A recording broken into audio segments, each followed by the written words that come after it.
I'm 99 bucks, and I'm here to fuzz. It's the JHS 3 Series Fuzz this week on Learning Curve.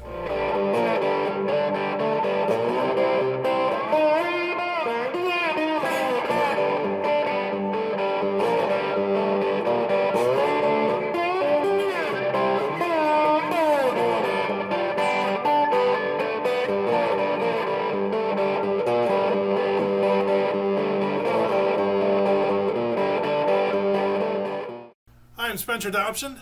This week on Learning Curve, I'm looking at the JHS 3 Series Fuzz. The 3 Series is a line of pedals that's designed to be simple, affordable, and high quality.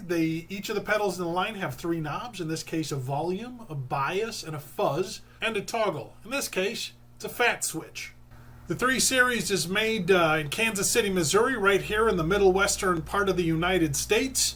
From what I understand, one of the ways they keep the price down is by its minimalist appearance. All of them are just a simple white with black lettering. That way they don't have to come up with new screen printing for all of them. Each of the pedals in the line uses the same enclosure. They all have the same basic white appearance with black lettering. They each have the 3 simple knobs. And that allows them to order just a ton of white enclosures, and they can all be the exact same, and then they just fill them with different guts.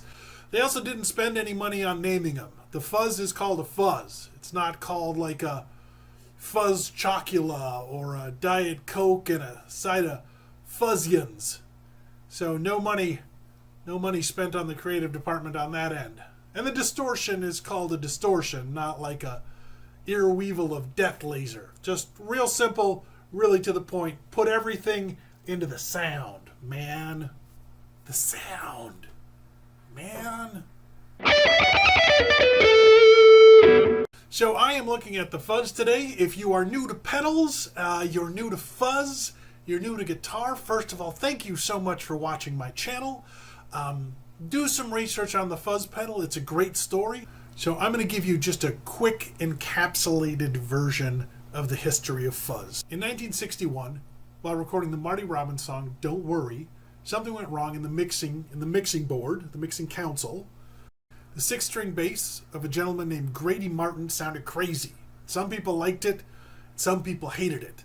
And then later, some people went to the producer Glenn Snoddy and they were like, we want that sound, so we put it in a box. And then et cetera, et cetera, et cetera. And then today, I'm telling you about this pedal right here. You can do some of the homework too. I don't have to carry you. I don't have to tell you everything. You have the internet. That's how you're watching this. Learn to learn. Dude, or not, or chick, or whatever in between. That's not my business. You do you. Point being, you can look into it. It's a good story. You'll like it. So the 3 Series has a silicon transistor, and I know that because I wrote to JHS and I asked them, and they just told me. Thank you, Zach. I appreciate it. You were prompt and friendly. Now you might want to know that because you know about transistors. I asked that because I do a show about pedals, and when people talk about fuzz, they what transistors in it? And some of them ask because with the germanium, it's more expensive. It's warm, it's vintage, but it's also a little more temperamental. It reacts to climate differently. While the silicon, it's a little more it's cheaper. It's got a little more gain to it. And I think it makes it possible to get some of the crazy sounds that you can get out of this pedal. And that's all cool. But please also know that some people ask whether it's silicon or germanium because they saw the cool person who knows ask if it's silicon or germanium, and they want to make their friends think that they're super smart by saying the thing you're supposed to say about fuzz. Or they're trying to keep the kid at Guitar Center on his toes. Is that 3 Series? Is that a germanium or silicon? It's a silicon, right? And then the kid will either know the answer or will go look it up. Or we'll go, I don't know. And then you get to go, yeah, that's right. You don't know. But I know. Or maybe you just need to know. But it's a silicon. And that's great. I'm glad to know that. I'm not better than you because of it. I just know it. You're fine. You're fine. You're fine. Okay, let's look at the controls on this thing real quick. They're real simple. The volume controls the volume. It's hard to explain exactly what fuzz is, but when you turn the fuzz knob, it gets fuzzier, and I know that makes sense, but I don't know how to explain it better than that. Now the bias, some of you are probably wondering, what's the bias knob do? And by some of you, I mean me. I had to look that one up. The bias knob changes the voltage that goes into the transistor. So when you turn it way down, it's very chill. When you turn it up, it gets sputtery and crazy and fun, and it does the stuff that you want from a crazy fuzz. Fat toggle, that engages a bass boost. That's easy enough. It just fattens out the sound. All right, that is enough talk. Let's see how it sounds.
Personally, I think it's a very versatile pedal. I think when you roll off the volume, it cleans up nice. I think it's got a wide range of tones. I think it's got like an insanity mode that I really enjoy.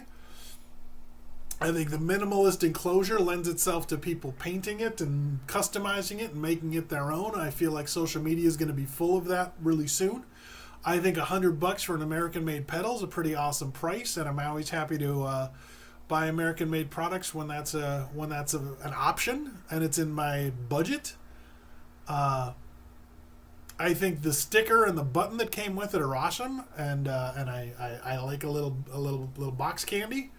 Nothing wrong with that. All right, that's it. That's the JHS 3 Series Fuzz. If you like this episode, please subscribe, please like, please share, please click the little bell so you know when new stuff comes out. I hope you're doing okay. Hope you're taking care of yourself. I hope you're being nice to the people around you. Hope you're getting a little exercise, playing a lot of guitar, you're eating right, doing all the stuff you need to do to get through these crazy times. I'm Spencer Dobson. This is Learning Curve. See you next week.